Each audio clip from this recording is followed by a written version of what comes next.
Pemirsa, kita malam ini bertemu kembali di Indonesia Lawyers Club. Tapi berbeda dengan yang lalu-lalu. Kita malam ini tidak akan membicarakan soal politik, soal keamanan, ataupun kriminalitas.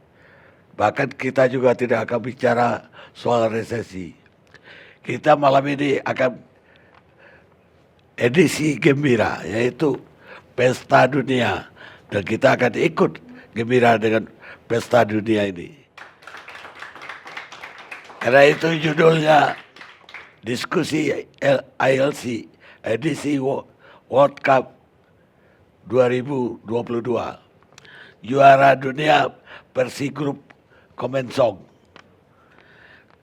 Ini grup yang mungkin pemirsa belum kenal. Malam ini saya perkenalkan grup Komensong ini grup paling aneh. Isinya macam-macam. Banyak para menteri ikut di dalamnya, politisi, pemret, bahkan juga bukan hanya politisi, pejabat pemerintah yang bukan menteri atau yang bukan politisi atau anggota DPR juga ada. Bahkan ada juru bicara juga berinput di dalam ini. Dan uniknya tiap hari berantem. Yang diberantamin soal apa? Soal sepak bola. Makanya malam ini daripada berantem di grup melulu, saya minta berantem di forum ILC. Dan jago-jagoannya malam ini akan saya hadirkan. Dan kita akan mulai, tapi sebelumnya saya ingin mengucapkan ikut berduka cita lebih dulu, terutama terhadap 3 orang anggota Komensong yang sudah mendahului kita pada tahun ini. Yang terakhir sahabat kita Ferry Musir dan Baldan, bekas Menteri ATR. Sebelumnya Rinaldi Sarif, salah satu mantan direksi grup Panasonic Gobel, dan sebelumnya lagi yang mendahului kita adalah Menteri Dalam Negeri Cahyo Kumolo. Itu tiganya juga anggota Komensong, dan semoga mereka juga telah diterima di sisi Tuhan Yang Maha Esa. Dan hari ini juga saya ingin berduka cita atas meninggalnya narasumber kami, yaitu Rangga Sunda Empire, kalau pemirsa masih ingat. Narasumber yang paling lucu mungkin di ILC selama ini. Dan sebelumnya juga Pak Ferry juga salah satu narasumber ketika beliau jadi Menteri ATR. Dan kita akan mulai dengan salah seorang dari wartawan senior di Republik ini yang sangat paham olahraga, karena dia wartawan senior juga di olahraga, mantan Pemret Kompas, kemudian Pemret Metro TV, sekarang dipromosikan lagi bukan oleh pemilik media tapi oleh Presiden Republik Indonesia, jadi dubes di Singapura, Suryo Pratomo. Dan saya akan sapa beliau, His Excellency. Sehat?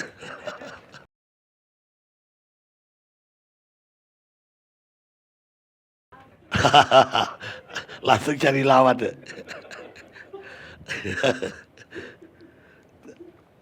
Saya ingin mendengar, ini Pak Dubes ini jago bikin analisa dan prediksi. Analisa dari pertandingan yang sudah lewat sampai sekarang jadi 8 besar dari 32 dan ke depan bagaimana perkembangannya dan siapa akhirnya akan jadi juara dunia. Silakan Iya, Pak Bang Dubes. Karni.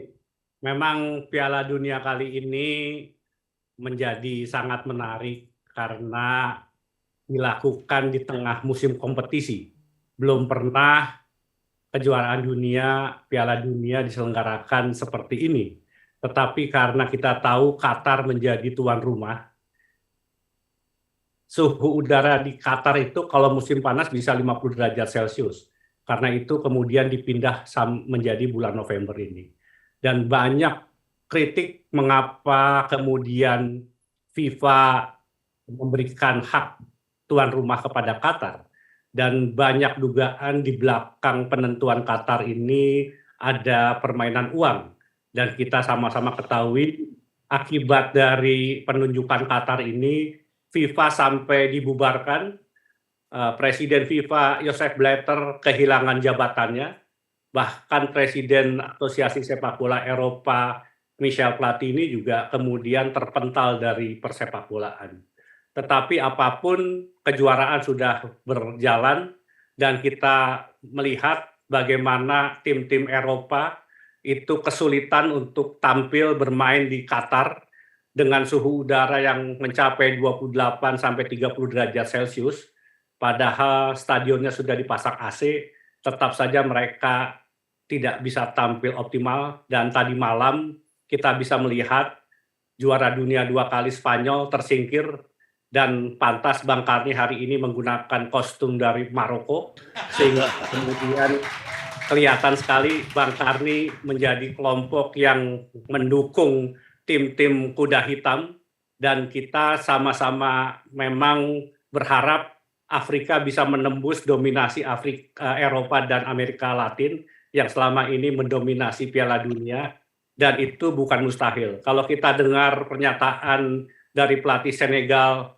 Aliou Cissé, disampaikan bahwa sebetulnya tim-tim dari Afrika tidak kalah kualitasnya dibandingkan dengan Eropa. Tetapi Eropa mendapat jatah sampai 13 tim untuk tampil di putaran final, dan ternyata kita melihat hanya 5 saja yang bisa lolos sekarang ke 8 besar, sehingga menurut saya kejuaraan ini menjadi sangat menarik dan kita akan bisa melihat hari Sabtu itu Maroko akan melanjutkan petualangan dan kejutannya, dan menurut saya bukan mustahil Portugal juga akan menjadi korban kedua dari Maroko, sehingga kemudian kita bisa melihat di sebelah kanan itu nanti akan ada pertemuan semifinal antara Maroko melawan Inggris. Sementara di grup sebelah kiri kita melihat Brasil tampil sangat luar biasa, dan kita melihat sambanya sudah muncul kembali.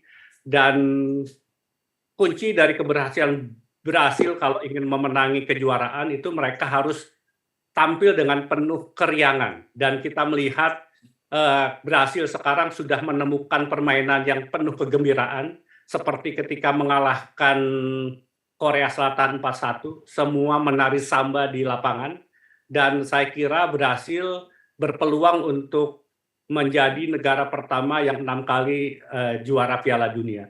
Jadi saya melihat potensi untuk Brasil untuk menjuarai setelah hampir 20 tahun mereka tidak juara. Ini adalah kesempatan, karena memang sekali lagi suhu udara Qatar sebetulnya lebih cocok untuk tim-tim dari Amerika Latin, tetapi sayangnya Argentina harus bertemu dengan Brasil di semifinal, sehingga kita harus melihat atau memilih. Kelihatannya Brasil akan bisa lolos ke final, apalagi Mbak Yeni dan Chief Saleh Hussein sudah pakai kaos kuning, dan kelihatan sekali dua orang itu merepresentasikan kaos kuning, dan saya kira memang kali ini peluang atau harapan bagi rakyat Brasil untuk bisa kembali menjadi yang terbaik itu sangat besar.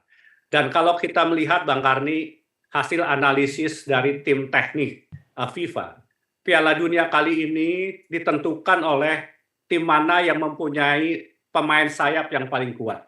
Dan semua gol-gol yang tercipta itu berasal dari serangan sayap. Mengapa? Karena semua tim itu menumpukan pemainnya di tengah, sehingga akan agak sulit bagi kesebelasan untuk bisa membobol gawang lawan melalui jantung pertahanan. Karena itu permainan dari sayap menjadi sangat kunci.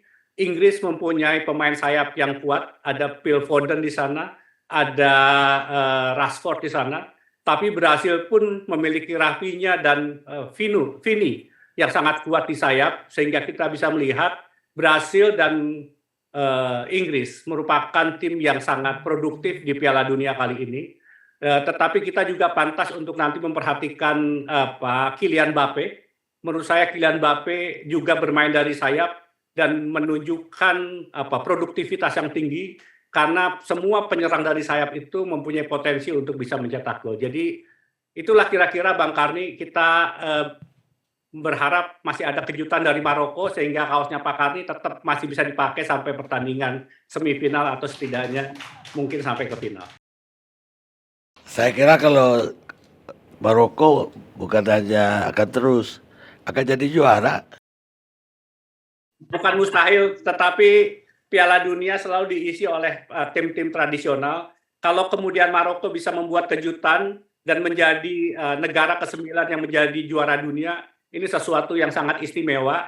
Semua orang tentu berharap sama seperti yang disampaikan pelatih Senegal, hanya masalah waktu saja tim-tim Afrika untuk menjadi juara dunia, dan mudah-mudahan Piala Dunia 2022 ini menampilkan Afrika. Kalau kemarin kita lihat Bang Karni, bagaimana mereka menjinakkan Spanyol, itu persis seperti pola permainan yang diterapkan Arrigo Sacchi ketika Arrigo Sacchi itu menangani AC Milan. Mereka main dengan jarak antara pemain paling depan dengan paling belakang, itu tidak lebih dari 15 meter, dan mereka paksa semua pemain untuk menguasai atau memanfaatkan lebar lapangan, dan kita melihat Spanyol kesulitan untuk bisa mengembangkan permainan karena pola yang khas dilakukan oleh Maroko.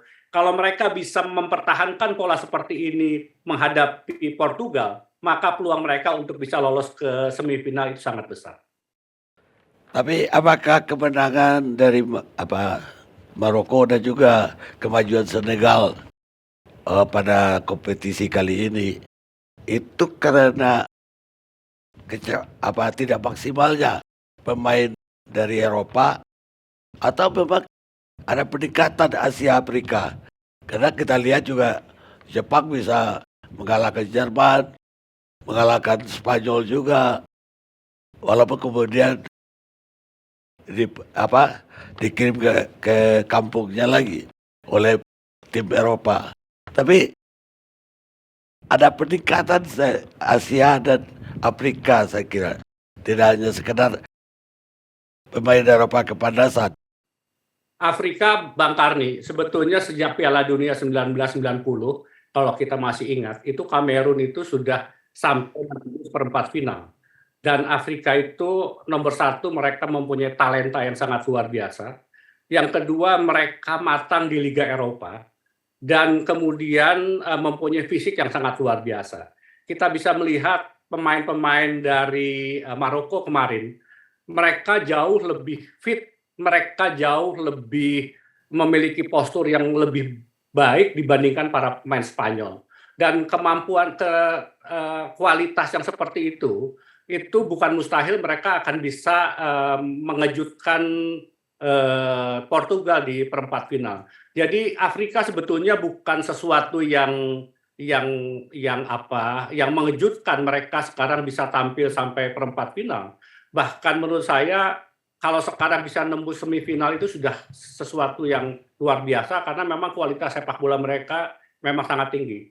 Yang melakukan lompatan besar juga sebetulnya Asia, Jepang, Korea, Bang Karni. Sekali lagi, sebetulnya tim nasional itu harus matang dalam kompetisi yang berputar secara baik. Jepang dan Korea itu mereka memiliki kompetisi dalam negeri yang memang tidak terlalu istimewa, tetapi kompetisi dalam negeri mereka itu menghasilkan pemain yang berkualitas, yang mempunyai kemampuan dan kemudian mempunyai peluang untuk tampil dan bermain di Liga Eropa. Kita bisa lihat misalnya Jepang. Jepang itu 8 pemainnya itu bermain di Bundesliga. Beberapa pemain tampil di Premier League. Sama dengan Korea Selatan. Jadi kunci dari semua pembinaan sepak bola itu ada di kompetisi.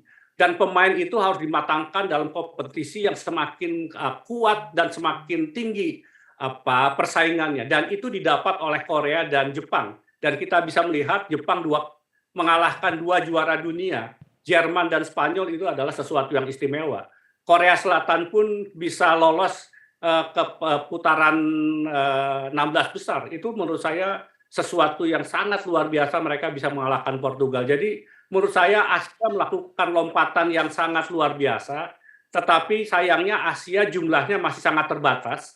Baru Korea dan Jepang yang levelnya sudah kelas Eropa, sementara Afrika jauh lebih banyak. Kalau kita lihat, Mesir sebetulnya punya peluang yang sama untuk bisa tampil di level dunia. Karena itu pelatih Senegal Cissé menyampaikan, kalau dihitung 5 klub atau negara di bawah 5 yang lolos ke putaran final, dibandingkan dengan 5 terbawah dari 13 negara Eropa, 5 negara Afrika ini kualitasnya jauh lebih baik dibandingkan 5 yang berada di 13 negara yang lolos ke Piala Dunia. Jadi menurut saya Afrika sudah waktunya untuk bisa menembus hegemoni Amerika Latin dan Eropa, dan tentunya kita berharap kali ini kita bisa melihat kejutan yang lebih dari Maroko mewakili Afrika.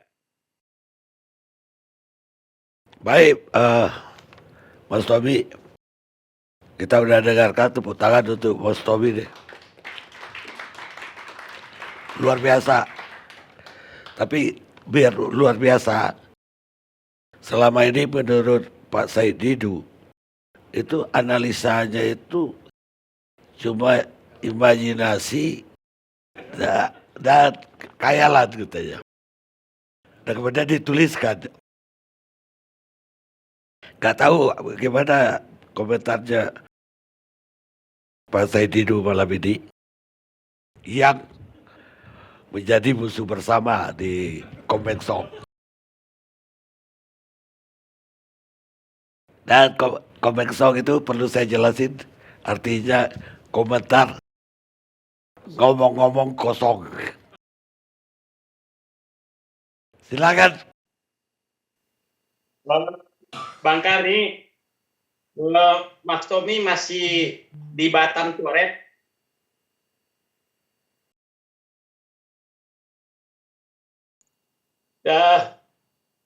Halo Mas Tommy, masih Ya, di Batam Coret.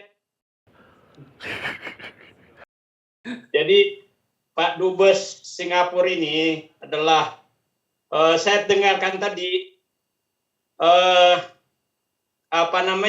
ulasannya cukup bagus, tapi mari kita hati-hati karena kemampuan mengarang beliau tentang bola juga sangat tinggi. Yang paling saya suka malam ini karena beliau sudah berani melepaskan pen MU, sama seperti Mbak Sujiwo Tejo sudah tidak memakai MU. Sepertinya kedua fans MU yang keras ini sudah menyadari bahwa klubnya sudah masuk kuburan. Saya masih tetap pakai jersey City. Kenapa saya pakai ini? Karena setelah saya pelajari, bukan mengarang, sebenarnya Piala Dunia ini ada karena ada klub Manchester City. Ada 36-37 pemain di Piala Dunia itu dari City. 21 pemain masih main di City, 16 yang bekas City. Jadi Anda bisa bayangkan kalau Manchester City memboikot Piala Dunia, maka Piala Dunia gagal. Uceng nggak perlu pakai Argentina karena pasti gagal. Jadi itu saja sebenarnya kenapa saya pakai Manchester City, karena klub-klub lain itu hanya penerima pemain yang dilatih di Manchester City. Dan itulah kebanggaan. Nah, jadi kalau mau melihat sebenarnya yang juara, mungkin memang Maroko bisa, tapi sayangnya tidak ada pemain City di situ, Bang Karni. Hanya itu kekurangannya Maroko sebenarnya, yang lain oke lah. Nah, kenapa City itu menjadi sumber ini? Karena begini, dalam bola itu ada 3 hal sebenarnya, yaitu gaya permainan, kemudian kedua ini adalah fansnya, dan ketiga kulturnya dan warna kaos yang digunakan. Jadi itu sebenarnya yang menentukan. Nah, kalau kita lihat warna kuning Brasil itu ya apa ya, kayak nenas mau busuk itulah kira-kira. Jadi nenas yang tidak manis, pasti asam gitu kalau kuningnya seperti itu, nggak jelas. Ada lagi hijau nggak jelas juga, jadi nggak tahu saya. Nah, sama dengan face-nya yang ada di sana, Pak Hussein Abdullah itu hati-hati, bisa malam ini dia Brasil, besok Argentina. Nah, karena beliau itu nggak jelas dari dulu tuh apa namanya klubnya apa gitu. Pokoknya apapun yang mengalahkan City itu dia dukung. Kalau PSM mengalahkan City, PSM juga didukung itu. Jadi saya belum melihat apakah beliau betul berhasil apa tidak. Tapi saya lihat meme-nya di mana-mana berhasil. Mudah-mudahan kali ini istiqomah sudah. Jadi istiqomah bahwa dia berhasil gitu. Nah, jadi kita lihat di situ. Nah, dari 37 pemain City yang ada di beberapa pemain di dunia itu adalah ada di 13 negara. Dan kita lihat sebenarnya di Brasil itu ada 2. Satu bekas City, satu masih di City. Jadi kalau saya perintahkan seluruh pemain City berhenti main di Piala Dunia, maka Piala Dunia tidak berlanjut. Tapi saya tidak akan perintahkan karena demi kesenangan dunia kira-kira. Jadi kalau Presiden FIFA macam-macam, maka City bisa memboikot Piala Dunia dengan menarik semua pemainnya dan Piala Dunia berhenti di tengah jalan. Tapi karena mainnya di Maroko, maka ini tidak dilanjutkan. Nah, jadi kalau kira-kira siapa sih yang akan juara? Tadi terlalu rumit ulasannya Mas Tommy itu. Sebenarnya sederhana Bang Karni. Satu, lihatlah pemain City yang terbanyak di klub mana. Terus warna kaos yang agak mendekati City itu mana. Nah, itulah problemnya Maroko karena terlalu dekat MU. Itu warnanya terlalu dekat MU. Itu udah masa lalu itu warna itu. Jadi jangan warna merah itu udah lewat, itu udah selesai di bola gitu kan. Jadi mari kita analisis yang sederhana saja. Kalau kita lihat pemain di mana sih? Inggris ada 5. Ya kan? Kemudian di Spanyol, di Portugal itu ada 3. Di Spanyol ada 2. Di Australia ada 2. Masing-masing 1 itu di 9 negara. Tapi ada bekas City di beberapa negara. Bekasnya aja masih bagus, apalagi di City. Bayangkan itu bekasnya aja itu diperebutkan orang. Biasanya itu kalau bekas itu udah dibuang. Itu bekas City aja ini kan. Jadi saya pikir mari kita kembali melihat analisis sederhana. Dan kemungkinan besar Brasil memang masih mendekati karena sebenarnya biru muda, malam ini saya tidak memakai biru muda. Karena saya sudah yakin kalau saya pakai biru muda, pasti semua peserta malam ini langsung menjelek-jelekkan City. Saya pakai bukan biru muda. Nah, sekarang kalau kita lihat, yang mendekati juara, Argentina udahlah, Pak Uceng, mending nggak usah bicara malam ini, mending pulang aja, karena itu nggak mungkin mengalahkan Brasil. Jadi, kali ini saya di Sulsel, saya sedih melihat kesalahan pilihan Hussein Abdullah. Nah, itu kesalahan pilihan atau memang dari dulu salah terus sebenarnya. Jadi sebenarnya kalaupun kira-kira yang berhasil bisa juara itu hanya karena ada 2 pemain City di sana. Itu saja. Kemudian desainnya juga ya kalau itu hasil campur-campuran warna-warna yang nggak jelas sehingga menghasilkan warna kuning pucat. Kuning pucat nenas asem, kira-kira gitu warnanya gitu. Nah, kalau Maroko ya itu aja Bang Karni.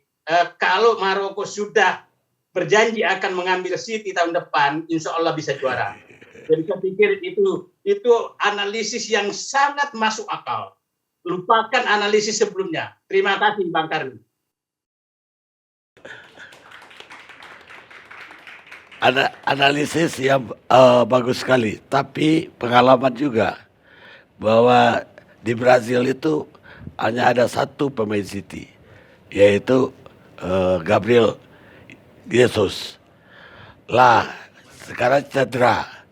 Lah gara-gara Gabriel Jesus cedera, permainan Brazil malah membaik.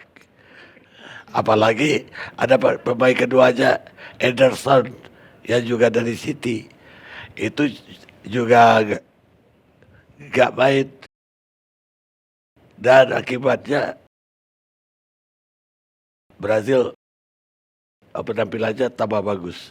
Dan mungkin Brazil bisa juara. Jadi begini, City itu sebenarnya kalaupun tidak main, dia menjadi pemberi semangat kepada temannya.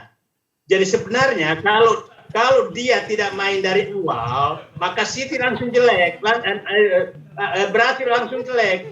Setelah itu dia transfer semua energi yang dia miliki kepada timnya. Itulah kehebatan Manchester City. Jadi walaupun nggak main, itu semangatnya terambil, udah. Gitu Bang. Mungkin Mas Tommy ada jawaban terhadap Ya, analisa. analisisnya kan pakai kaos Pak Karni. Jadi kalau kaosnya itu katanya kaos City itu bawa berkah, seharusnya kemarin Spanyol menang lawan Maroko. Karena kaosnya City itulah kemudian dia kalah. Jadi menurut saya analisis berdasarkan warna itu tidak masuk akal. Jadi yang kedua yang Bang Karni sampaikan, pemain City bukan faktor di Brazil. Tapi dia tadi memuji Brazil, tapi menjelek-jelekan Brazil. Saya tidak ngerti sebetulnya dia membela Brazil atau tidak.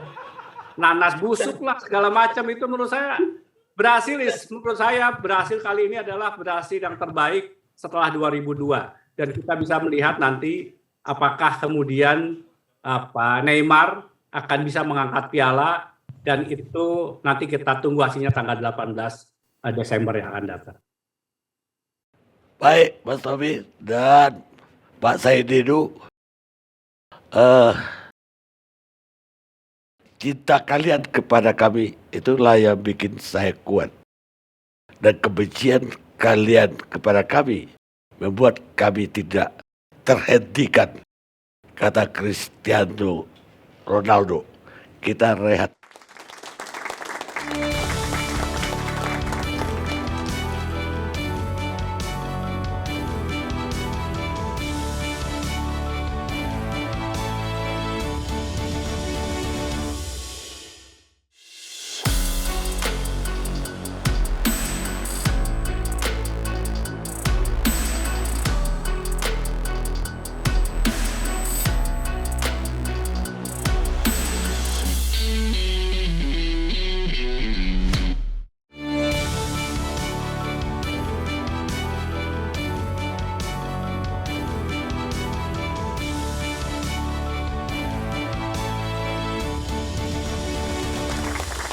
Pemirsa, kita lanjutkan acara kita.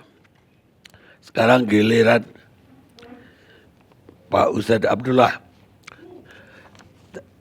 Tadi kita udah dengar dari Pak Said Didu, Mas Tommy.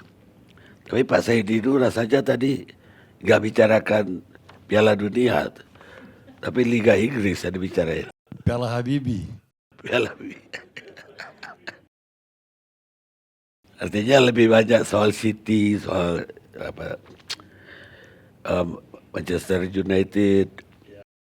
Itu soal wawasan, Pak Karni. Beda wawasan antara Pak Said Didu dengan Suryo Pratomo. Oh, gitu. Jadi tadi dia sempat menyinggung bahwa ada 13 tim yang pemain-pemainnya itu berasal dari City. Ya menurut saya ini sangat berbahaya buat City. Kalau saja 13 negara ini tidak mengembalikan pemainnya ke City, maka dapat dipastikan musim ini City tidak akan lanjut main di IPL. Dia akan berhenti jadi bukan fans. Ini Sekarang mereka udah soal melamar semua. Piala Dunia Qatar Pak Karni. Dan dia tidak punya favorit tadi. Negara mana yang dia dukung? Dia memang Atau- tidak jelas tim apa yang dia dukung. Jadi dia taunya City. Apapun pokoknya City. Nah, yang menyebabkan kegagalan Spanyol tadi malam itu gara-gara dia juga Pak Karni. Jadi saya Didu ini menelpon Pep Guardiola. Dia sampaikan kalau Spanyol mau menang pakai warna City, biru pucat. Dipakailah tadi malam lawan Maroko dan kalah. Baik. Sekarang apa tanggapannya? Iya, jadi bola Piala Dunia kali ini saya kira memang jadi berbeda ya jadi dari Piala Dunia sebelumnya. Tim Asia seperti Korea dan Jepang misalnya sebenarnya sebelumnya sudah eksis. Mereka sudah punya nama di pentas besar ini. Tetapi saya kira keberhasilan Saudi menggulung Argentina pada pertandingan pertama juga menjadi inspirasi tersendiri bagi tim-tim mediocre, tim-tim menengah termasuk dari Afrika yang kemudian tampil lebih percaya diri. Katakanlah seperti Jepang, kemudian Korea, Senegal dan terakhir Maroko yang menembus sampai ke 8 besar. Nah, faktor lain karena masalah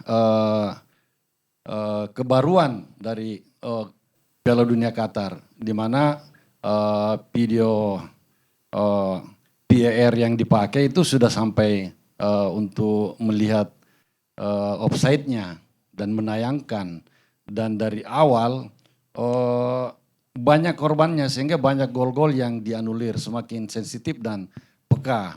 Argentina saya kira menjadi korban pertama yang tidak bisa menghindar dari situasi itu.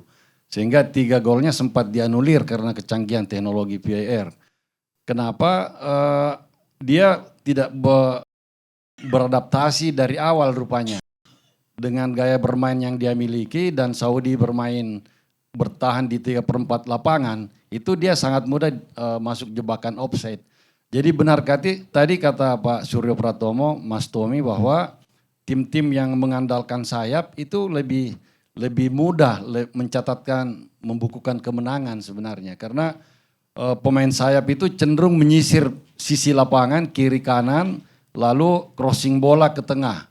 Jadi kemungkinan offside-nya itu kecil daripada tim-tim yang main di lapangan tengah, kemudian memberikan terupas ke depan, adu cepat itu mudah terperangkap offside. Jadi tim yang main dengan bola-bola sayap lalu dia mengirim ke tengah atau back pass misalnya itu lebih beruntung.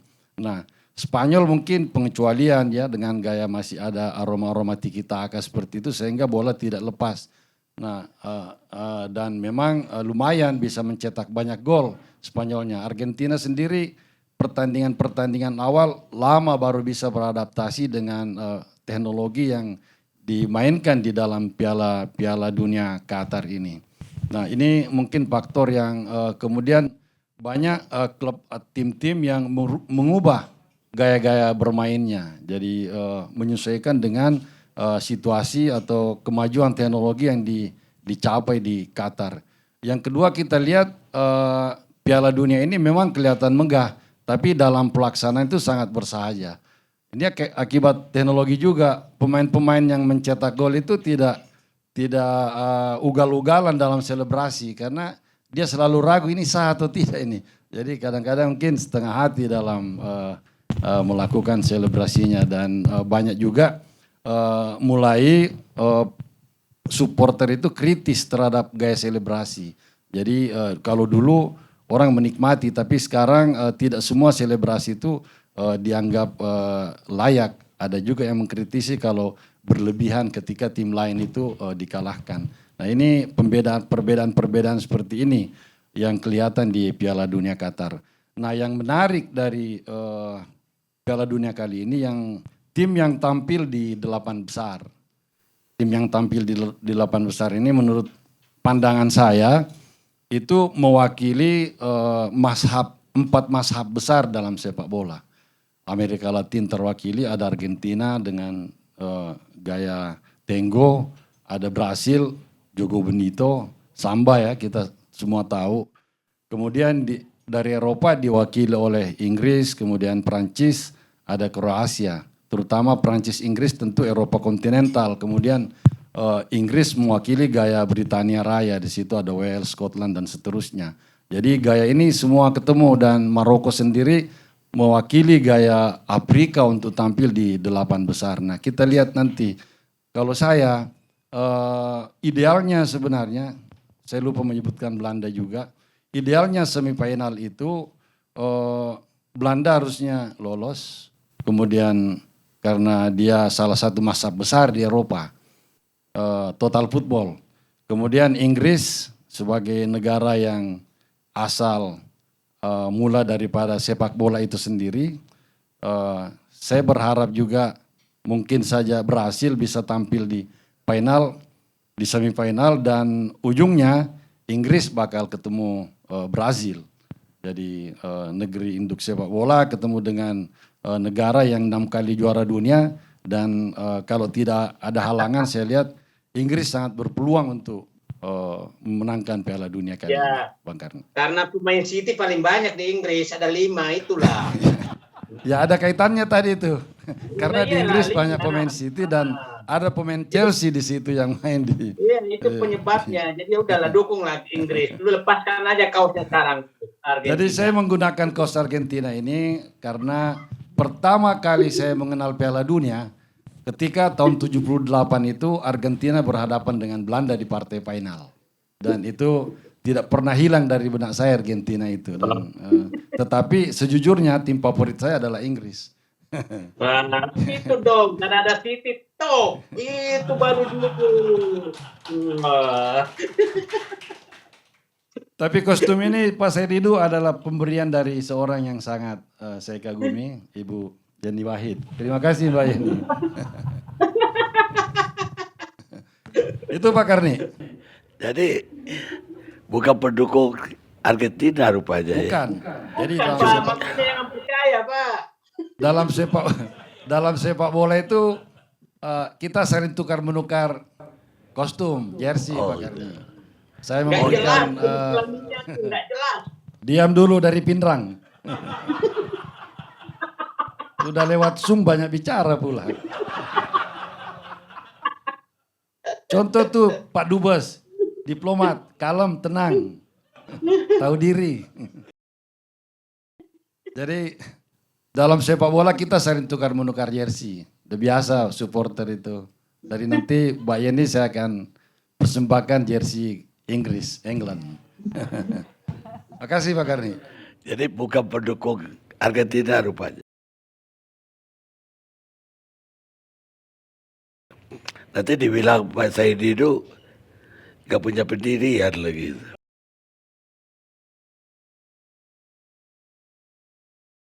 Sekarang kita dengarkan Ibu Yeni Wahid.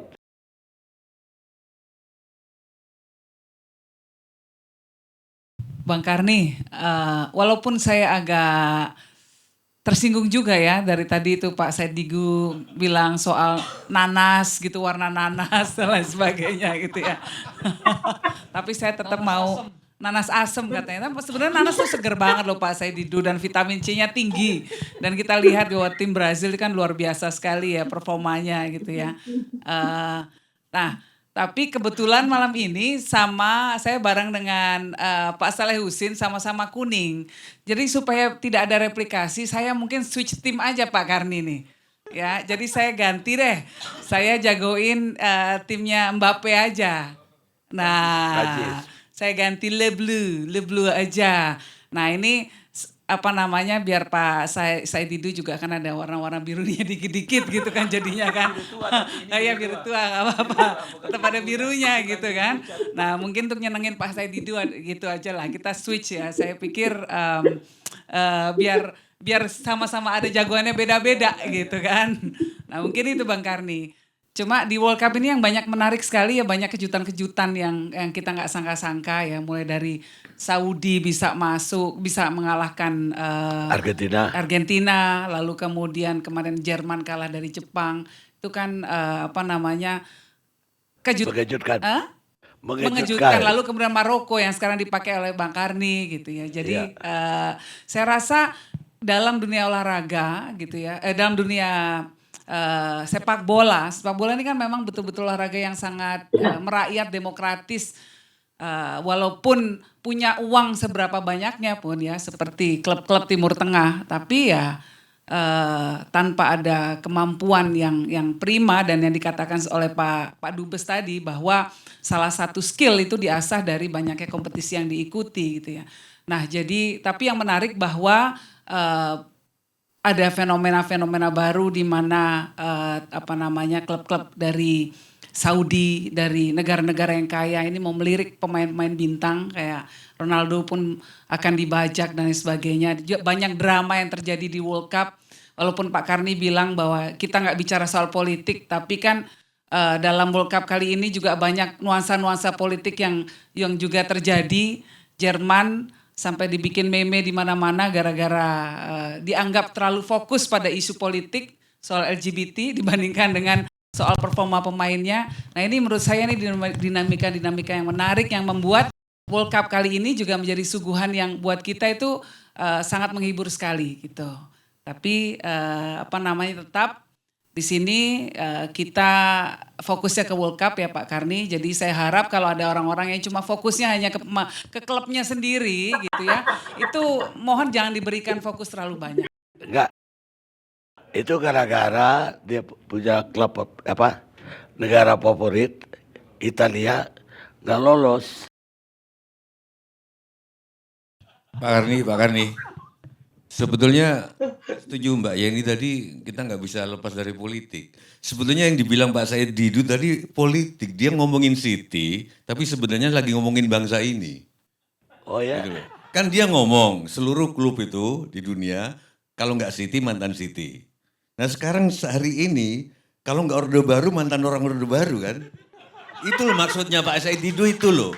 Pak Said Didu itu aja sih sebetulnya. Dan saya cuma ngomong,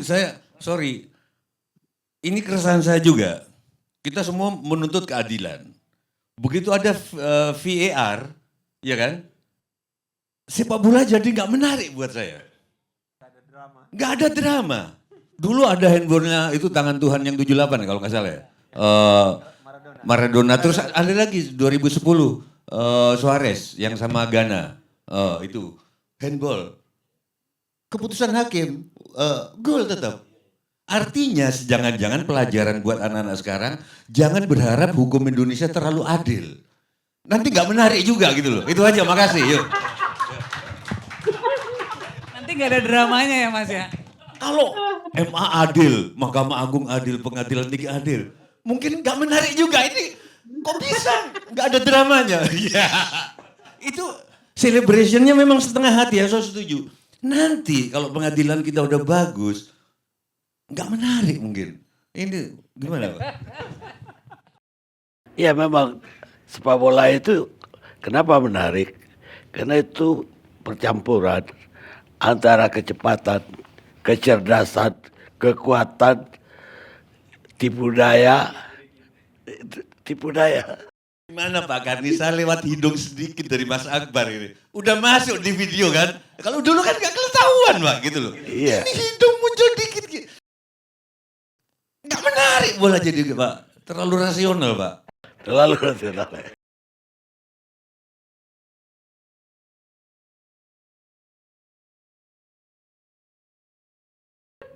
Dia berontak dari matematika. Kalau saya jadi ketua MA, saya akan ngomong sekarang. Tuh lihat kan bola gak menarik kan? Karena terlalu adil. Gitu Pak. Jadi ketidakadilan itu ternyata perlu di dunia ini. According to setuju. Oke, sekarang dari Akbar Faisal. Iya, tadi menarik tuh mendengarkan Pak Said Didu. Kenakalan di dunia politik itu dia pindahkan juga ke sepak bola ternyata ya. Ya, Piala Dunia kali ini saya nggak ngerti, saya harus mengatakan menarik atau tidak. Karena dari sisi kualitas tadi Mas Tommy bilang, katakanlah misalnya Brasil ini yang terbaik. Menurut saya enggak, biasa aja. Yang menonjol di Brasil itu ya tetap aja pemain-pemain yang menghabiskan waktu di Eropa. Vinicius Junior yang begitu begitu hebat di sayap kiri, atau ada pemain baru lagi, pemain baru yang sekarang main di Barcelona itu Rafinha. Dari mana sebelumnya ya? Sebelumnya dia main di Inggris itu di mana ya? Kemudian ya tentu saja Neymar ya.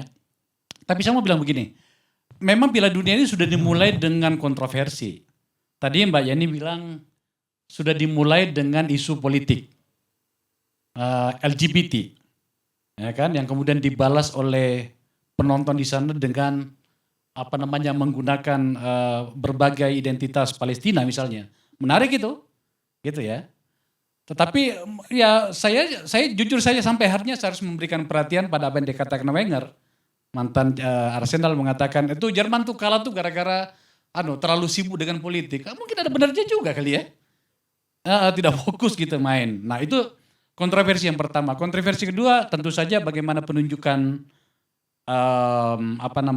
Qatar ya sebagai tuan rumah ya. Tadi Mas Tommy sudah sempat menyebutkannya. Saya tuh setiap hari sekarang ini Sarman itu kirim WA sama saya. Sarman Simanjorang itu mengirim email itu gugatannya terhadap Piala Dunia kali ini. Karena menurut dia itu FIFA, karena satu-satunya orang Indonesia yang melakukan gugatan langsung ke FIFA itu adalah ya Sarman. Gitu ya. Dia katakan bahwa ini adalah korup segala macam. Kita bisa lihat itu ya. Dan kemudian akhirnya mengubah pertandingan dari tadi juga Mas Tommy sudah ngomong. Banyak tadi Mas Tommy yang ngomong itu, pindahkan ke Desember yang memotong jadwal Liga Inggris itu memang tidak pernah terjadi sebelumnya. Itu yang kedua. Yang ketiga itu ya dimulai dengan kontroversi kemenangan Arab Saudi terhadap Argentina. Makanya benar juga kata orang itu Mas Tejo. Cintailah sesuatu secukupnya. Benci pula lah secukupnya. Arab Saudi menang, semuanya udahlah. Euforianya gak karu-karuan tuh. Dibawa kemana-mana di isunya tuh. Itu dia. Bahkan katanya dapat mobil. Saya gak ngerti benar gak sih mobil itu? Rolls Royce itu dapat gak itu? Kayaknya enggak deh. Iya kan? Ada yang mengatakan mungkin dapat SMK kali ya. Nah, just kidding. Okay. Nah itu dia. Tetapi kemudian ketika dalam perjalanannya Arab Saudi akhirnya harus kehabisan keberuntungan, ya akhirnya kembali ke titik nol. Tapi yang paling menyakitkan bagi saya sebenarnya ini pada Piala Dunia ini adalah di PHP itu loh, terutama oleh Korea dan Jepang itu. Dongkol bener aku itu, sampai saya nulis di Twitter itu, apaan coba? Penalti kok penendang dalam satu putaran penalti, putaran itu sampai 3 yang gagal gitu. Tidak berturut-turut, 2 gagal kemudian yang satunya masuk dan penendang keempatnya yang gagal lagi gitu. Dan kemudian diikuti oleh Spanyol tadi malam. Cuman Spanyol lumayan, karena kita lihat bagaimana kualitas tendangan itu bagus lah. Penendang Jepang yang pertama itu loh, emosi gue. Kayak nendang apa gitu loh. Nah kan? Kemudian ada lagi yang membuat saya jadi kecewa itu adalah bagi saya pribadi, kalau Piala Dunia itu tidak boleh ada lagi kesebelasan yang kalah lebih dari 3-0. Tetapi Costa Rica itu dihajar 7-0 gitu loh. Menurut saya ini kualitasnya gimana dong kalau kayak gini. Padahal penjaga gawangnya itu putar-putar di Eropa tuh. Mantan penjaga gawangnya Real Madrid malah. Siapa namanya itu dari Costa Rica itu. Terus kemudian pada babak berikutnya kalah lagi 5-1. Swiss kalah 5-1 ya. 6-1 bahkan gitu ya.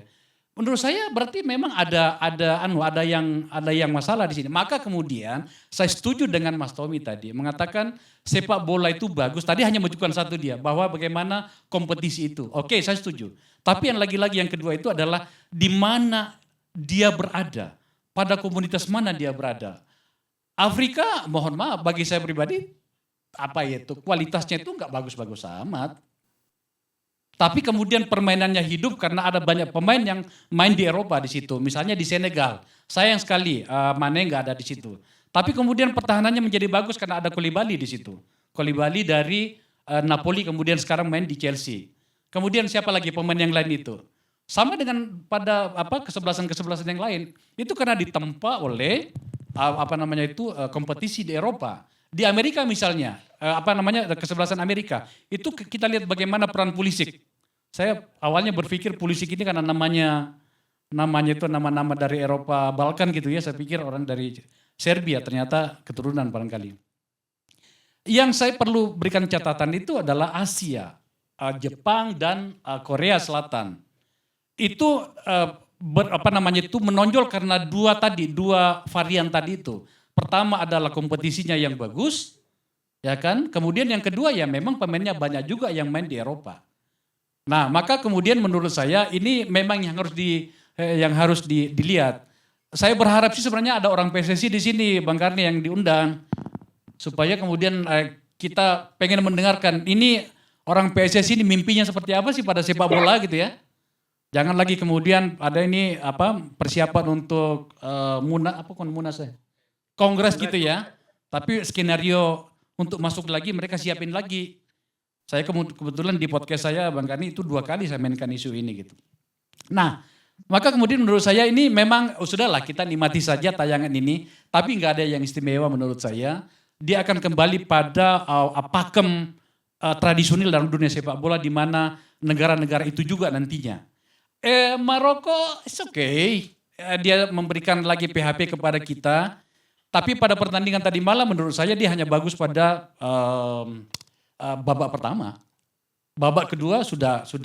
Saya catat itu ada catatan di depan TV itu, saya nggak pegang alatnya, tapi saya lihat sampai pada menit ke-79 itu 800 sentuhan pada permainan Spanyol itu Maroko itu cuma 282.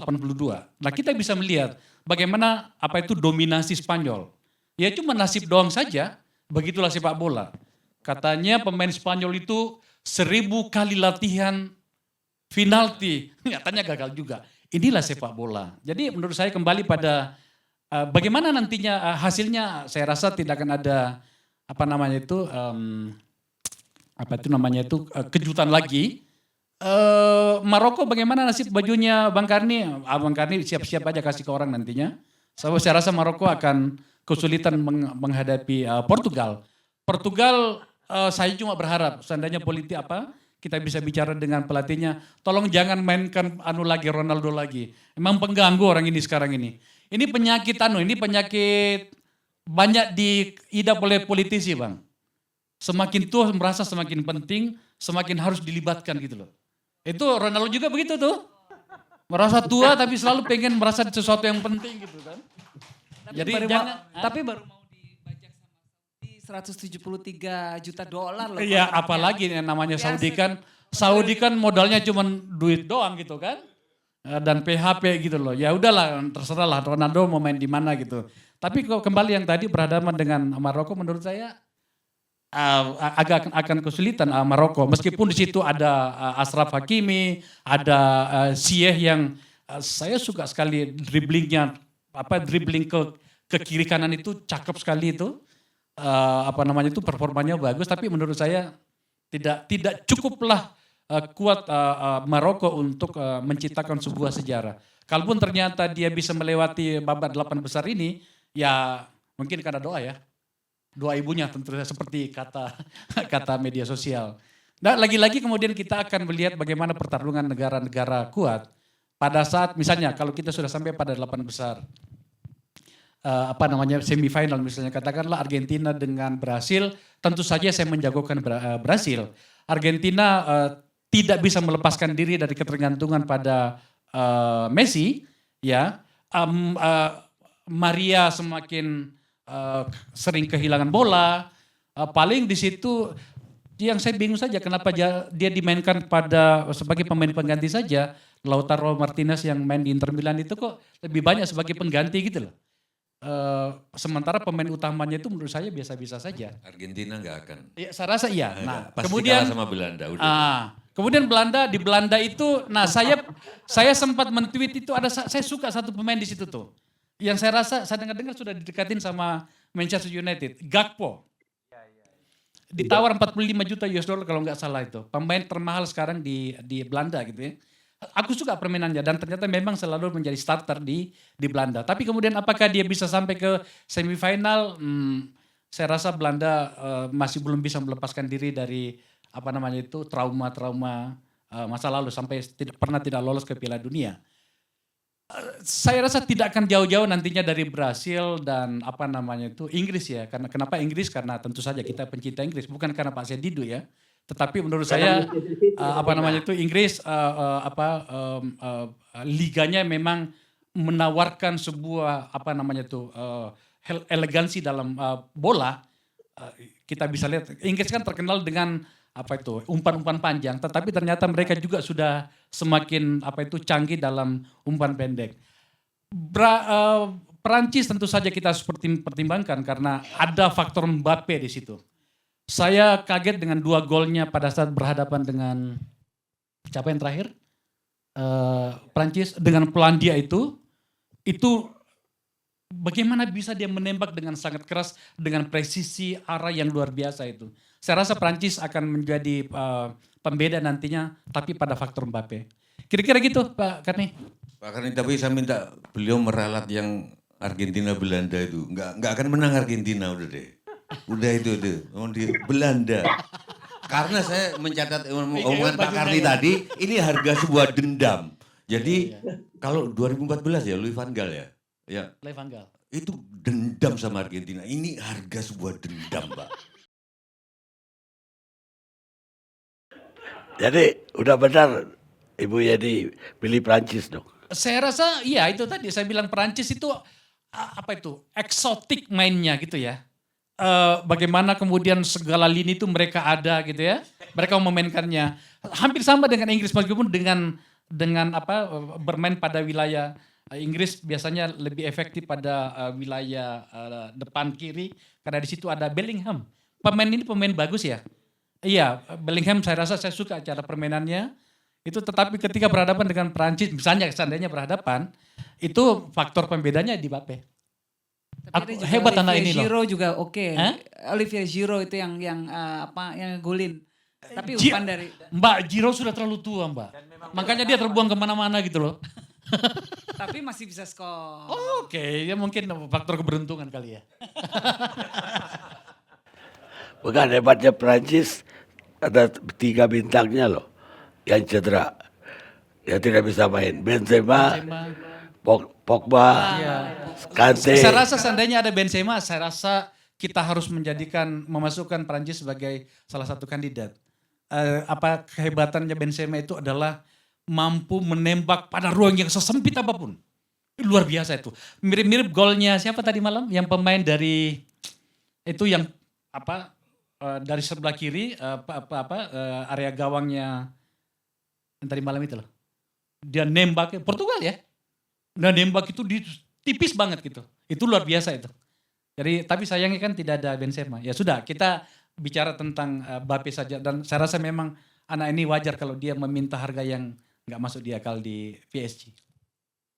Kecepatannya sampai 35 km per jam. Oh iya satu lagi. Aku tuh kecewa pada Belgia. Menurut saya ini kan Belgia ini pemain-pemainnya ya.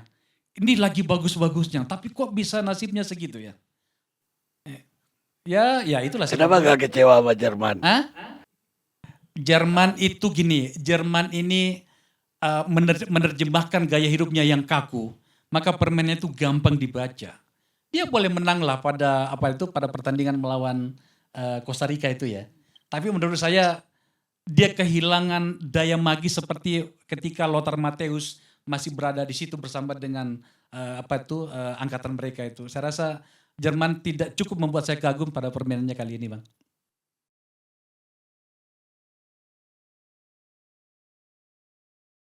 Pemirsa, dalam hidup seorang pria bisa mengganti istrinya, mengganti ideologi politiknya, bahkan agamanya.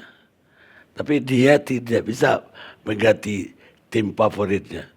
Kayak Pak Said Didu. Kita lihat sejenak.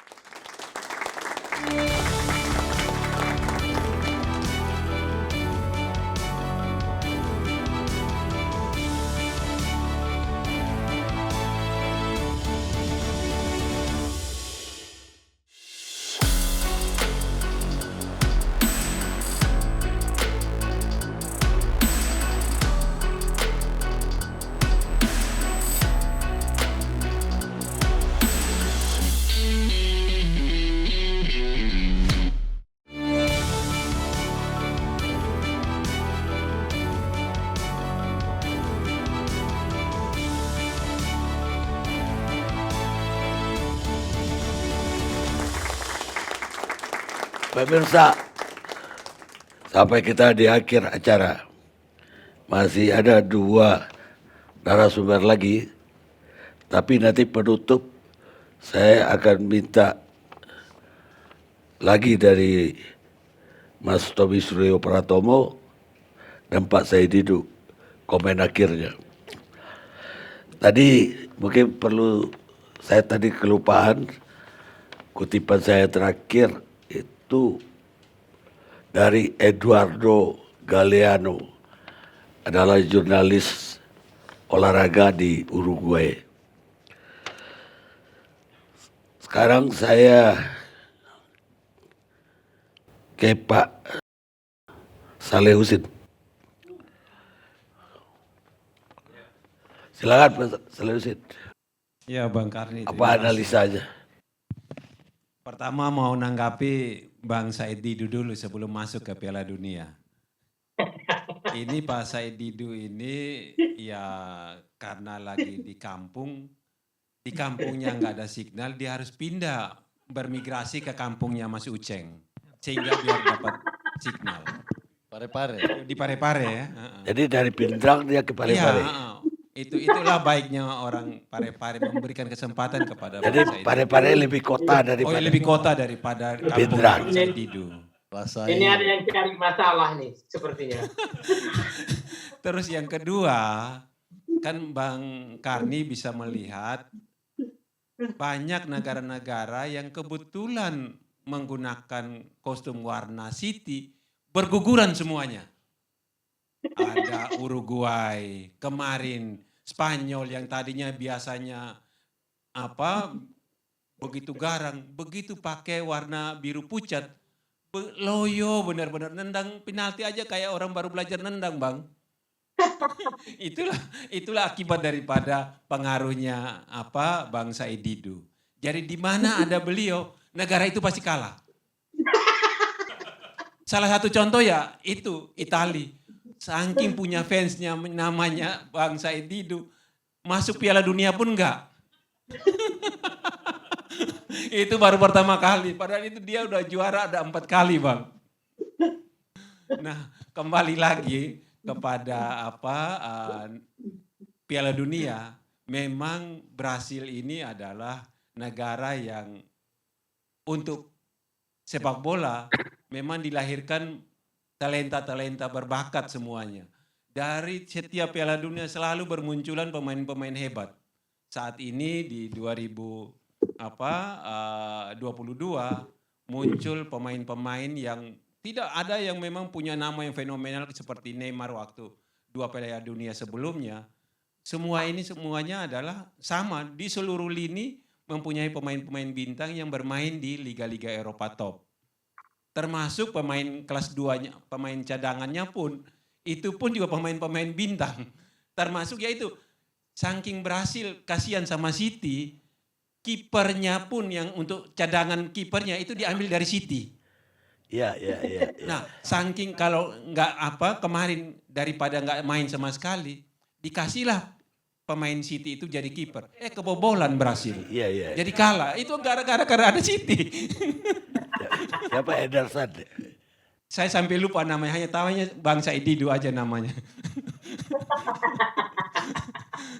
Nah, sekarang ini Brasil dengan pemain-pemain yang di semua lininya adalah pemain-pemain bagus dengan timnya yang bagus. Saya yakin nanti akan dapat mengatasi Kroasia dan nanti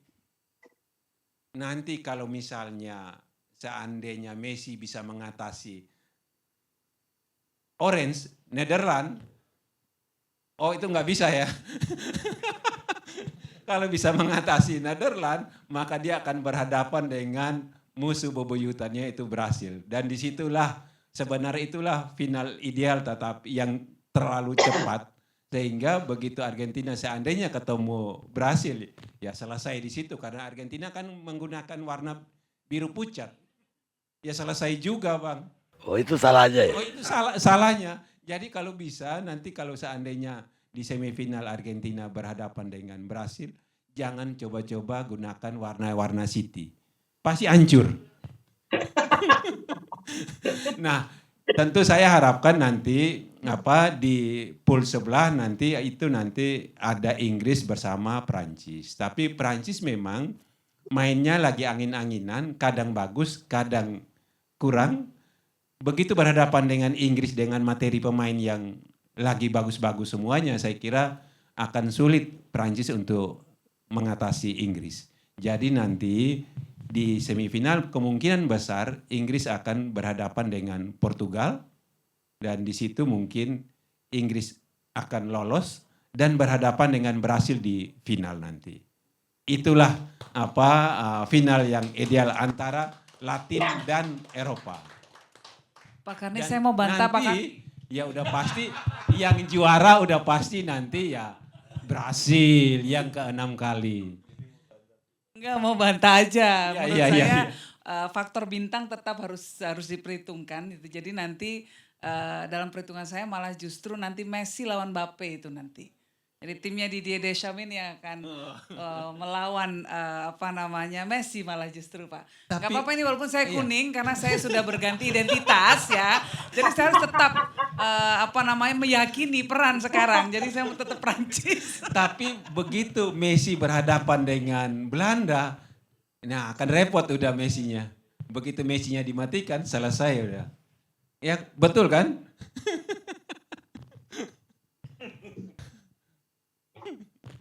Tapi kembali lagi ya itu dia.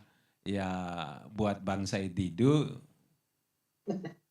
untuk melihat klub atau negara itulah harus lihat yang pemain-pemainnya bagus. Jangan hanya lihat wah ini karena pakai biru muda. Ya biru muda nggak pernah sukses. Selalu kalah terus. Ya Mas Tommy ya. Betul sekali.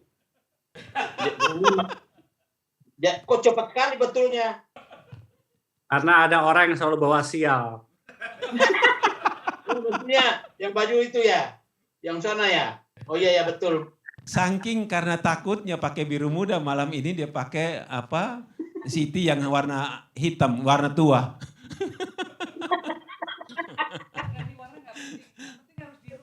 Betul. Nah, mungkin ya ini perlu biar nanti City bisa mengalami untuk bisa jadi juara Liga Champion. Ini keluar dari Piala Dunia dikit.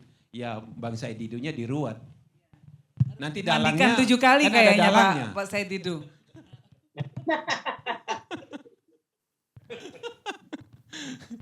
Jadi kembali lagi saya sangat yakin nanti final kali ini adalah masuk semifinal ini adalah tim-tim unggulan negara-negara unggulan sepak bola sehingga nanti antara Latin dengan Eropa itu akan Inggris dan Brasil. Ya karena Perancis memang ada Mbappe tapi Mbappe memang ya hanya seorang Mbappe sendiri karena kan nggak ada Benzema, nggak ada Pogba yang kalau ada itu mungkin bisa ceritanya bisa lain. Kalau Brazil? Brasil lengkap. Orang tim cadangan yang nggak dipakai sama Brasil kelas 2 kipernya aja yang dari City aja masih tetap bagus. Itu dipuja-puja sama City. Walaupun kebobolan. Walaupun kebobolan kemarin gara-gara dipasang yang itu dari City. Brazil yang salah satu tim yang sudah memainkan semua pemain yang dia bawa ke Qatar, Pak Karni. Oh gitu. Ya, artinya cadangan dengan inti sama saja. Lah nanti Neymar kalau sembuh gimana? Tapi Neymar artinya dengan kualitas pemain-pemain Brasil yang merata di semua lini, nggak ada Neymar malah lebih bagus mainnya. Jadi kayak tadi Ronaldo. Betul. Pak Karni, itu yang saya bayangkan ini sebelum ke Mas Tejo. Yang saya bayangkan ke depan ini, tadi kan kita bicara tentang isu politik yang ada di Piala Dunia ya. Saya membayangkan sebenarnya negara-negara Afrika dan Asia yang tadi dikatakan belum cukup mendapatkan porsi bermain di Piala Dunia yang masih dikuasai oleh Eropa dan Amerika itu dengan peristiwa atau kejadian yang ada di Piala Dunia ini di mana beberapa negara mencatatkan prestasi hebat itu meminta jatah lebih banyak. Kalau kita memainkan politiknya pada Piala Dunia ya. Kalau nggak salah yang akan datang kesebelasan yang ikut tuh 48 negara. 48 negara. Ya tapi kalau 48 negara tapi tetap aja formulanya seperti yang sekarang lebih banyak Eropa dan Amerika Latin, Amerika maksud saya, Amerika Selatan. Ya gimana? Saya sih berharap bahwa prestasi yang dicatatkan oleh Jepang, Korea Selatan, even juga barangkali di Afrika, Ghana ya, atau Senegal, plus Maroko sekarang ini, itu ya harusnya dicatatkan sebagai sebuah pencapaian sepak bola di mana pemerataan porsi itu dipakai dan harusnya FIFA membuka diri untuk itu. Itu sih bayangan saya ya. Baca artikel menarik sekali Bang Akbar, di mana sepak bola itu katanya juga harus follow the money. Nah sekarang ini ternyata banyak venture kapitalis yang menyuntikkan dana ke klub-klub Eropa. Nah dan tentu mereka mau uangnya kembali. Nah karena supaya uangnya cepat kembali maka akan diperbanyak lagi pertandingannya, akan diciptakan lagi turnamen macam-macam. Ini menurut saya juga tentunya seperti dikatakan oleh Mas Tommy tadi, ini membuat keuntungan bahwa para atlet-atlet akan sangat terbiasa bermain dalam kompetisi yang ketat gitu ya. Dan itu memberikan keuntungan besar bagi Eropa. Kalau hal serupa bisa dilakukan di Asia atau di Afrika atau bahkan di Timur Tengah ya, mereka yang punya uang gitu ya. Mungkin itu bisa mengimbangi walaupun dalam jangka panjang ya dominasi Eropa. Tapi itu follow the money dulu. Uangnya kemana? Nah disitulah kemudian akan tercipta kompetisi-kompetisi. Tapi mungkin Mbak Yeni dalam jangka panjang mungkin kayak negara-negara Timur Tengah artinya yang punya uang banyak. Mungkin mulai sekarang seperti contoh Maroko. Maroko kan 2 Piala Dunia sebelumnya kan belum terlalu diperhitungkan. Tapi dengan pemain-pemain mulai dari yang masih muda-muda itu dikasih sekolah di sekolah-sekolah akademi di Eropa sana, akhirnya dalam 4-8 tahun kemudian akhirnya bisa seperti yang ada sekarang ini, Maroko bisa tercipta. Kan mereka sekarang ini pemain-pemain yang ada di Liga Eropa semua. Nah, begitupun juga mungkin misal contoh Arab Saudi yang banyak uang segala macam. Dia bisa mulai naruh anak-anak SD-nya mulai belajar sekolah di akademi-akademi terkenal di Eropa, nanti mungkin belasan tahun kemudian bisa nanti akan selevel dengan negara-negara utama di liga-liga Eropa top. Terkait dengan penambahan jumlah peserta Piala Dunia, menarik sebenarnya pernyataan dari Gabriel Kisse, pelatih Senegal yang tadi juga dikutip oleh Mas Tom bahwa tim-tim lapis bawah di Afrika yang tidak lolos zona Piala Dunia itu lebih bagus dari tim-tim Eropa yang peringkat 3-4 seperti itu. Nah, dari statistik seperti ini semestinya memang ada penambahan kuota setidaknya di Afrika Pak Karni.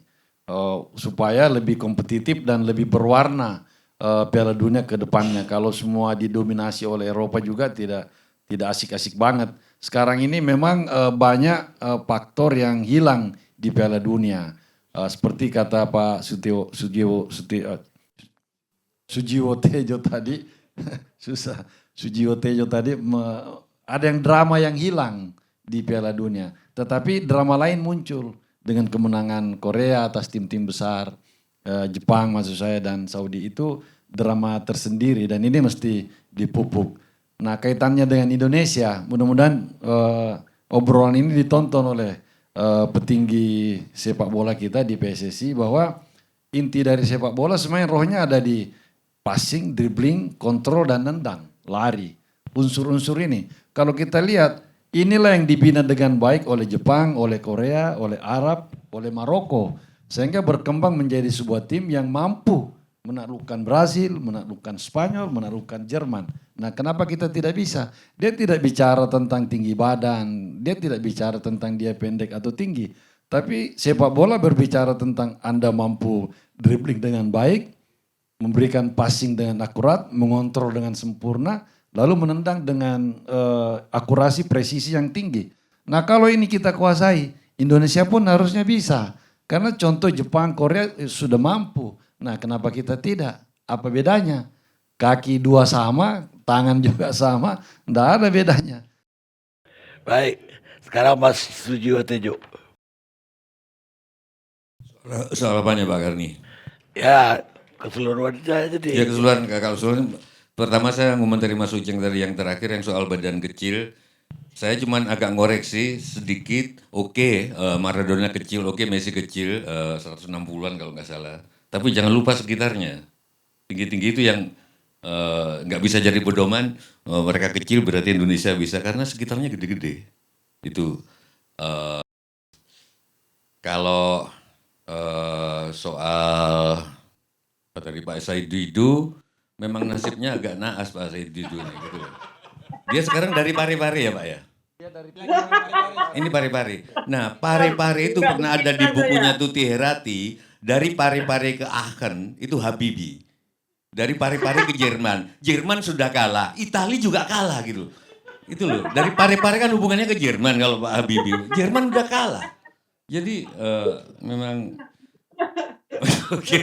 Terus hal lain yang menarik dari Piala Dunia sekarang ini, kita diajarkan sebagai tuan rumah yang baik Pak Karni. Semua orang mengatakan Qatar tuan rumah yang buruk karena kalah. Justru itu yang diajarkan oleh nenek moyang. Tuan rumah itu harus kalah, gitu loh. Ini dunia ini mengalah. Dan sekarang saya tanya ke, ini senior saya kebetulan Mas Tommy, ini cuma nasibnya baik jadi dubes dia. Dia dulu di Kompas bos saya. Mas bisa nggak usul ke dunia sih, nggak usah ada penalti. Karena yang menarik dari sepak bola itu kalau 0-0. Kalau sepak bola itu ada angkanya, apa bedanya sama tenis, apa bedanya sama badminton? Justru hidup itu asiknya kalau 0. Nah nanti pemenangnya diundi aja.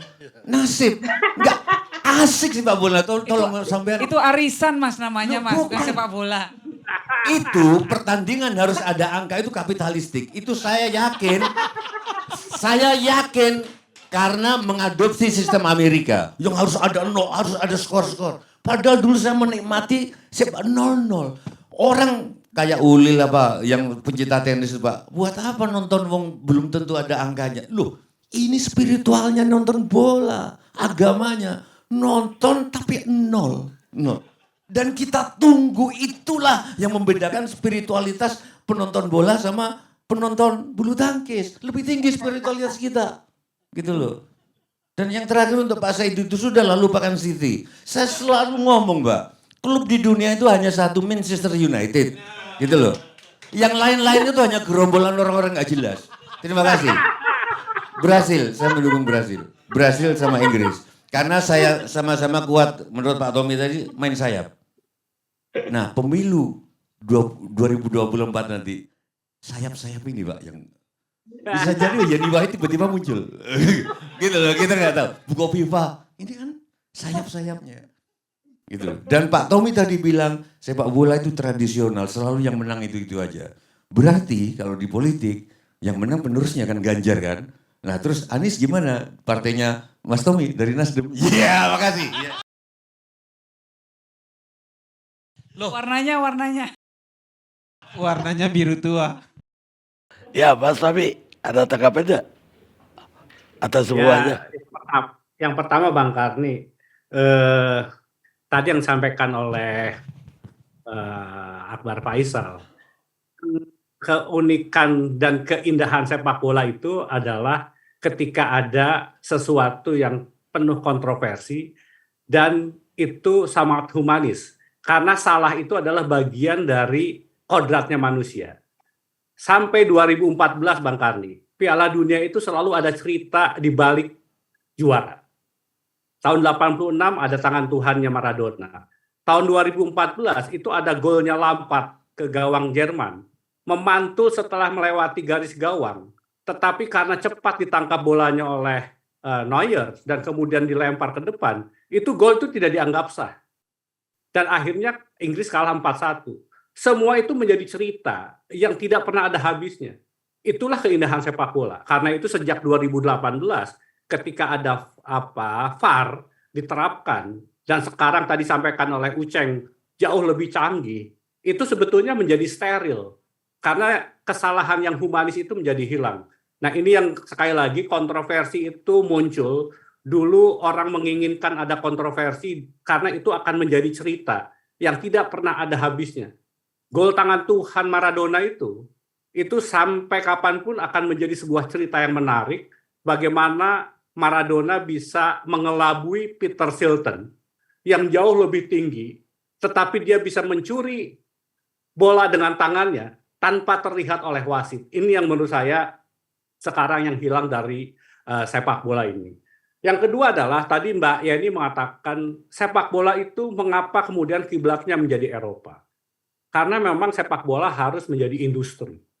Semua uang dunia, itu yang namanya konglomerat Amerika, orang kaya dari Timur Tengah, semua taruh uangnya itu adalah di Liga Eropa. Kemarin Raja Arab Muhammad bin Salman beli Newcastle. Kemudian rajanya dari Uni Emirat Arab beli Manchester City. Ini yang kemudian industrinya tumbuh. Tapi yang lebih penting lagi Bang Karni, Eropa itu menjadi menarik karena ekosistemnya yang terbentuk. Orang yang namanya pencinta Manchester United itu sampai kapanpun tidak pernah mau pakai kaos timnya City. Jadi tidak akan pernah mau, ya kan? Karena mereka punya ikatan yang luar biasa. Dan yang namanya pencinta sepak bola sebuah klub, Bang Karni, mengapa klubnya bisa hidup? Karena mereka membeli tiket tahunan, Bang Karni. Uang itulah yang menghidupi klub itu. Sehingga klub itu betul-betul konsentrasi untuk membina pemain, membina klub, dan meraih prestasi. Ekosistem itu yang tidak dimiliki di wilayah lain. Brasil misalnya sekarang, semua pemain Brasil, boleh dikatakan tidak ada yang bermain di Liga Brasil. Karena itu pencinta sepak bola Brasil kehilangan bintang-bintang dari dalamnya. Dan ketika mereka bermain untuk tim Samba, itu tidak punya ikatan emosional dengan pencinta di Brasil. Rodrigo, kemudian Vini, itu tidak pernah bermain di Liga Brasil, mereka tiba-tiba besar di Eropa. Ini yang membuat mengapa kemudian hegemoni Eropa itu luar biasa. Nah, ini yang coba ditabrak oleh teman-teman dari Afrika, supaya lebih adil. Bayangkan 13 tim dari 32 tim yang tampil di Piala Dunia, itu dari Eropa. Kalau 13, itu kan hampir 1/3. Peluang untuk jadi juara Eropa 30%. Ini yang kemudian mengapa sepak bola akhirnya dikuasai oleh Eropa dan Amerika Latin. Nah yang terakhir Bang Karni, apapun ternyata sehebat apapun pemain sepak bola, mereka butuh kebersamaan. Sepak bola itu tidak ditentukan oleh individu. Boleh ada Maradona yang hebat, tetapi Maradona bisa sukses karena ditopang 10 pemain yang lain. Portugal punya Ronaldo, Ronaldo bisa menjadi star karena dia punya 10 pemain yang lain. Mbappe begitu luar biasa, tetapi dia akan menjadi hebat kalau ditopang oleh 10 yang lain. Nah kebersamaan itu yang di Piala Dunia kali ini tidak mereka dapatkan Bang Karni. Biasanya Piala Dunia sebelumnya itu kompetisi berakhir pada bulan Mei. Mereka punya waktu 1 bulan untuk bersama, berlatih bersama. Dan ketika tampil di Piala Dunia, mereka tampil dengan kebersamaan yang lebih utuh. Sekarang mereka hanya punya waktu 1 minggu. Yang kedua di Qatar ini, semua stadion, semua hotel ada di Doha. Sementara stadion adanya jaraknya bisa sampai 55 kilo. Kita lihat menjelang pertandingan, pemain itu harus menggunakan bis dari Doha menuju stadion tempat pertandingan. Itu melelahkan sekali untuk pemain. Karena itu siapa yang lebih unggul? Mereka yang lebih unggul, mereka yang jauh lebih muda dan mempunyai fisik yang lebih kuat. Mengapa kemudian Inggris lebih berpeluang untuk bisa lolos ke final? Karena semua pemainnya muda. Mengapa Brasil diunggulkan? Karena pemainnya relatif lebih muda. Yang dibutuhkan untuk Piala Dunia kali ini adalah mereka mempunyai fisik yang jauh lebih kuat karena memang bermain di udara yang sangat panas. Tetapi sekali lagi tentunya kita berharap Piala Dunia itu selama ini hanya Brasil yang mampu 2 kali juara berturut-turut. Mengapa Mbak Yeni mendukung Prancis untuk menjadi juara dunia? Karena kalau Prancis bisa melakukan itu, maka Prancis akan menjadi negara kedua setelah Brasil yang juara 2 kali berturut-turut, dan Mbappe akan menjadi pemain kedua setelah Pele yang memenangi 2 kali Piala Dunia secara berturut-turut. Nah, sejarah itu sangat dibutuhkan oleh sepak bola dan pencinta sepak bola. Karena itu mengapa Mbak Yeni bersemangat mengganti kaos kuning dengan kaos biru karena Pak Yeni orang yang ingin ada sejarah. Terima kasih.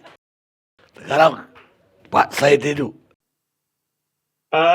Saya pikir terima kasih kepada semua pembicara tadi menyatakan bahwa calon juara adalah Inggris, tapi dia menutupi bahwa calon juara itu karena ada 5 pemain City. Marilah kita jujur. Ya, ada 5 pemain City di Inggris. Jadi, sebenarnya tadi pembicara semua menyatakan bahwa yang paling penting kompetisi. Kompetisi yang baik hanya bisa terjadi apabila ada klub yang baik. Dan klub yang terbaik yang ada sekarang adalah yang bisa meramu 4 gaya permainan. Yaitu gaya tenggonya Argentina, sambanya Brazil, kemudian total footballnya Belanda, dan powernya Inggris dan Jerman. Dan keempat gaya itu ada di City. 4 gaya itu ada di City. Jadi City itu di pemain City yang dikembalikan ke Brasil tetap punya gaya samba. Yang dikembalikan ke Inggris tetap punya gaya power yang tetap dikembalikan ke Belanda tetap punya gaya total football. Itulah enaknya main di City. Tidak ada gaya yang dibuang. Nah, jadi sebenarnya sebaiknya semua klub itu kayak City aja supaya bola ini semakin bagus. Nah, yang menarik sebenarnya tadi yang paling repot tuh kalau selesai Piala Dunia adalah menolak lamaran para pemain bintang pemain dunia itu karena melamarnya ke City semua. Itu yang problem. Tapi yang melamar ke MU itu adalah pemain mahal yang pasti karirnya akan anjlok. Itulah itu. Jadi kuburan klub sekarang itu supaya Pak Mahfud MD juga mendengarkan, Bung Sujiweto juga mendengarkan, dan yang selalu sembunyi di belakang itu adalah Mas Tommy. Udahlah, berhentikanlah, tutuplah MU sehingga bintang-bintang di dunia tidak menjadi kuburan di dunia ini. Karena dialah yang menghancurkan berbagai pemain bagus di dunia. Maka lebih baik satu saja klub di Manchester itu adalah Manchester City saja supaya permainan bola semakin bagus. Ya, tadi Bung Sujiweto menyatakan itu adalah hanya MU klub bola, yang lain gerombolan, dan gerombolan inilah yang sekarang bermain di Piala Dunia. MU tidak ikut main. Selamat malam, terima kasih. Terima kasih. Kita degradasi dari mondial menjadi klub, Bang Karni. Karena kompetisi yang menentukan, bukan. Pemirsa, sepak bola salah satu cara komunikasi terbaik di dunia. Dia tidak pilih kasih, tidak politis, dan universal. Sepak bola menyatukan seluruh manusia setiap hari. Baik yang muda dengan yang tua, pemain dengan fansnya, yang kaya dengan yang miskin. Permainan sepak bola membuat seluruh manusia sejajar dan equal. Sepak bola mencampur adukan imajinasi, membuat sebagian manusia bahagia dan sebagian lainnya sedih. Franz Beckenbauer, kita ketemu LC yang akan datang.